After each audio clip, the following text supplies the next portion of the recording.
Leon Spreads His Wings, written by Wendy Lee. Read to you by Miss Keating. Leon's family wanted to go on a holiday, but they couldn't decide where. Let's vote, says Dad. We can each say where we want to go, and we'll choose the best idea. Mum thought that sounded fair. It'll be like when they choose a Prime Minister, she said. Leon couldn't imagine how a holiday could be like a Prime Minister, but he liked having to say. It made him feel grown up. Dad went first. Let's go to Jamaica, he said. Then you can see where I was born. It's beautiful. Leon's grandma was always telling him about life in the Caribbean. I've seen 1,000 photos of where you were born, he told his dad. I don't want to go to Jamaica. It was Mum's turn next. I vote for Egypt, she said. We can visit the pyramids and then spend some time on the beach. We can look at pictures of pyramids in my book on mummies, Leon said. And there are beaches here. I don't want to go to Egypt. It's your turn now, said Dad. Where do you want to go?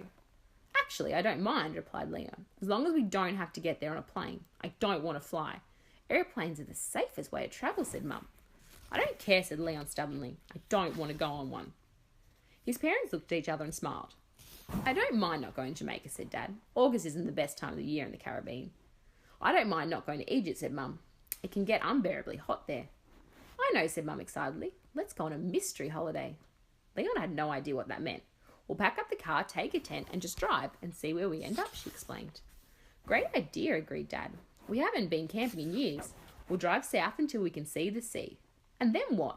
Leon wanted to know. Then we park and the holiday starts, laughed Mum, as though it was obvious. Fantastic, said Leon. He was already imagining their tent sitting on a sunny beach. Wouldn't it be great to step out of the tent and into the sea? On their first afternoon at the busy seaside town in the south of England, they decided to explore. Be nice if there was some sunshine, said Dad, doing up his coat. Are there chip shops, said Leon, who'd seen lots of them. On the third day, they walked along the pier for the fourth time. There's not really much to do here, said Mum, shaking the raindrops for her umbrella. Leon was silent. He didn't want to upset his mum, but the holiday was nothing that he hoped for. There was a beach, but it had stones instead of sand, and they hadn't been able to pitch their tent there anyway because they'd had to stay in a place called a caravan park. And instead of stepping out the door and into the sea every morning, they stepped out the door and into the mud. Leon was glad they hadn't had to fly, but he wished they could have gone somewhere where there was sunny all the time and had proper sand. Back at school, Leon had to write about his summer holiday. He decided to write about the holiday he wished he had. We went to Jamaica, he wrote, where my dad is from, and then to Egypt, where we saw the pyramids. Sounds like you had a lovely time, said his teacher. Leon's auntie Gwen lived in Spain with her husband Pablo and their baby George. Leon had never met George. Auntie Gwen often sent photos by email so Leon could see what he looked like. He wished they lived nearer. When Mum said get in the car on the first day of half term, Leon had no idea where they were going. It's a surprise, was all she would say. But I haven't even had breakfast, said Leon. He liked surprises, but he liked breakfast too. Mum handed him some juice and a banana, and she put the radio on and drove.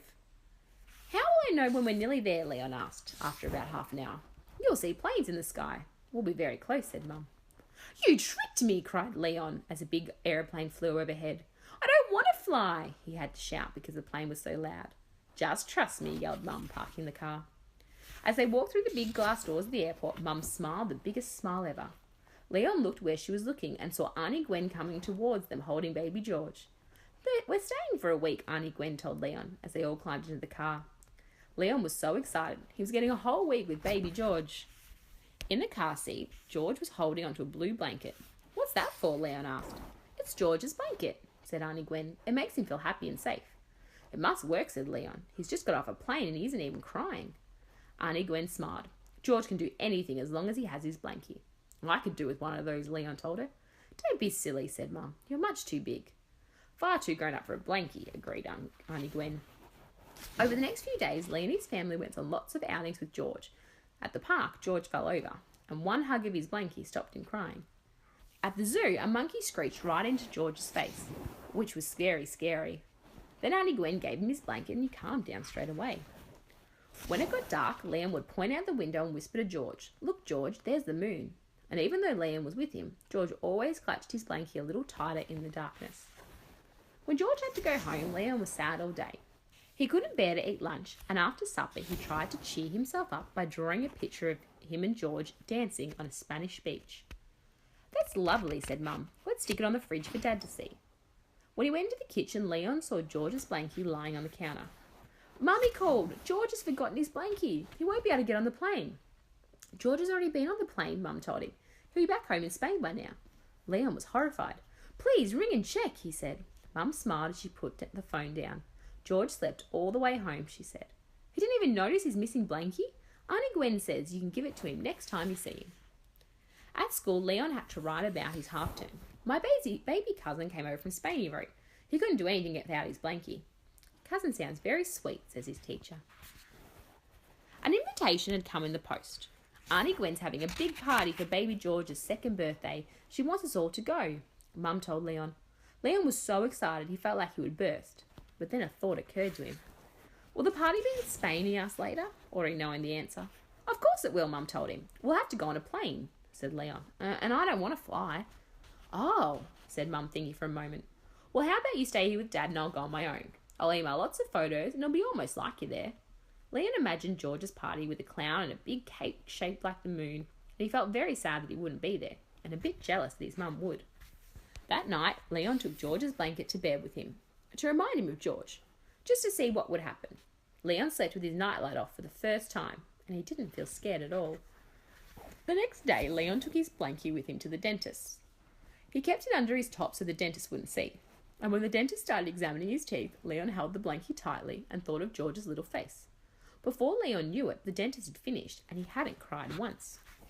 I will come to Spain, Leon told his parents. I really should take George's blankie back. That's fantastic, said Dad, grinning. Leon didn't tell him that the blankie worked for him as well, that he thought the blankie would help him fly. Leon got out his rucksack to take to Spain. He packed his new t-shirt with a big frog on it to wear to the party. He chose 3 of his favourite books to read on the plane, and on top of everything, he put the blankie. On the train to the airport, Leon read one of his books. Are you okay? Said Mum. Yes, said Leon. Walking through the airport, Leon held his head high. Are you sure you're all right? Asked Dad. I'm fine, said Leon. Going down the tunnel that led onto the plane, Leon was feeling fine as he reached into his rucksack. But something wasn't right. The blankie wasn't there. It must have fallen out of the train when he'd got his book. And now the plane was only a few footsteps away. Mum and Dad were actually on board, looking back at Leon, waiting for him. Is everything okay? Asked Mum. Get a move on, said Dad. I've got a lovely colouring book for you, said a smiling air hostess. Liam was furious. A colouring book at his age? He took a deep breath and looked at his mum and Dad. I'm 6 years old and 3 months, he said. I'm too old for a colouring book. And I'm far too old for a blankie, he said, thinking of little George without his blankie. And Leon marched onto the plane, smiling bravely. George's party was brilliant, even though he didn't have a clown, and his cake was the shape of a frog, just like the one on Leon's t-shirt. Leon sent a postcard to his teacher. Dear Miss Harding, airplanes are the safest way to travel. I'll be coming home on one on Sunday. I can't wait to look out of the window and see the clouds again. It feels magical. From Leon.